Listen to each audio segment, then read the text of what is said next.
So first I would stand up and greet the parents, shake their hands,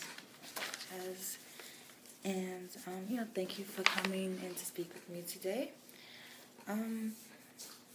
So I guess we're here to just discuss your child's test last year and see what that means.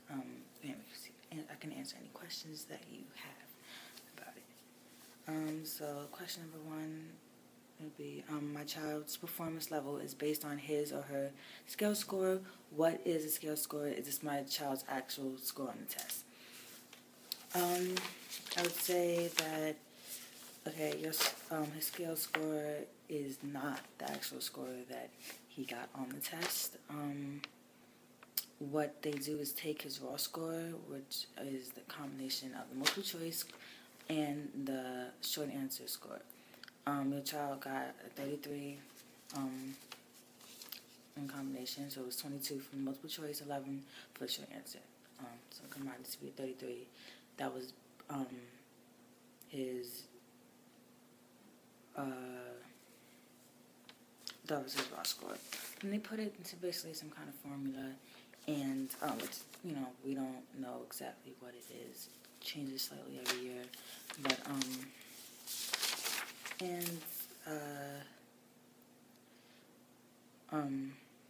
basically that's how they get the scale score. The question number two, according to the most recent scale score, my child's performance is a 2. What does this performance level mean? This means that he meets the basic standards. So he has a partial understanding of the material. Now, you can see that, he had 665, which is only 5 points away from what he needed to get a 3. So I wouldn't be too worried about it. I mean, he might need to just work a little harder in certain areas, but it's definitely not the end of the world.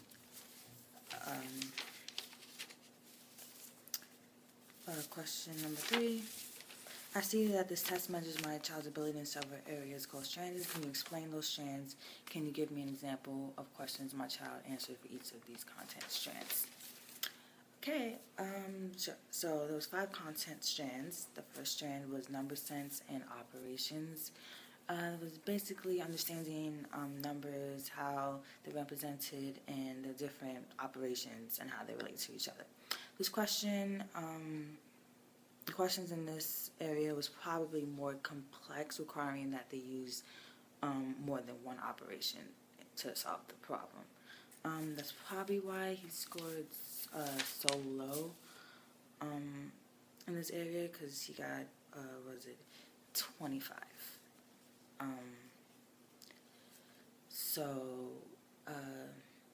He might have understood that each individual area or concept, but combining them might have been an issue for him. For example, they might have asked a question involving both, absolute value and solving an equation. I'm sure he knows, what each one is, but when you put them together, it was just difficult for him to understand how they related to each other. So that was the first concept. That was the first strand. Strand 2 was algebra. It was basically problem solving, equations, when to use them, how to solve them properly. Just basic, solve for X, stuff like that, which, he did pretty well on, actually.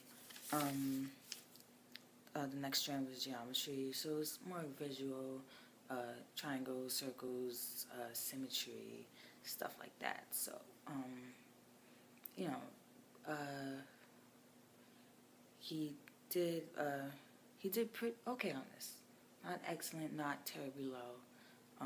He did fine. The next concept was measurements. Just converting measurements, recognizing when to use which formulas and such. Scored pretty low on this one. He got a 40.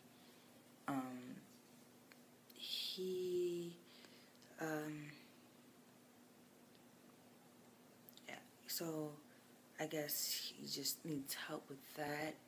Probably just understanding when to use, when to use them, and just like that. It's a lot of like relating. It's also, I guess it probably relates to the first concept, which is the first strand. It involved multiple things. This one kind of does too. So that was probably why it was also difficult for him. And the next strand was statistics and probability. They basically, analyzing the data that they give you, and stuff like that. He did excellent actually. He got 93 on it. Really well. So the report mentioned, the fourth question, the report mentioned that SPI, is this the same thing as my child's scale score? Okay. Yeah.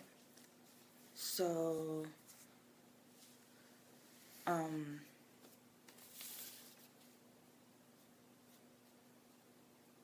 SPI is not the same as the child's scale score. So basically, if there would have been like 100 questions on the test, SPI number, say, got 93. That's what they predict he would have gotten right. So 93 out of 100. But it's not the same as the raw score. What is the SPI target range, and how does it relate to my child's SPI? The target range is basically the error range for each strand. So your child can be up to 15, up to however much less or more than what their score shows. For example, the child's score was,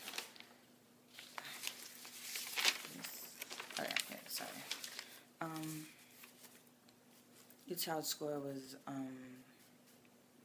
in the strand 3, geometry, was 63. The SPI was ranges, between these two was 10, basically. So his actual score could be up to either 73 or it could be as low as 53. For strand 4 measurements, got a 40. The SPI would range 13. So it could be up to 53 or 27. It's just the error range between.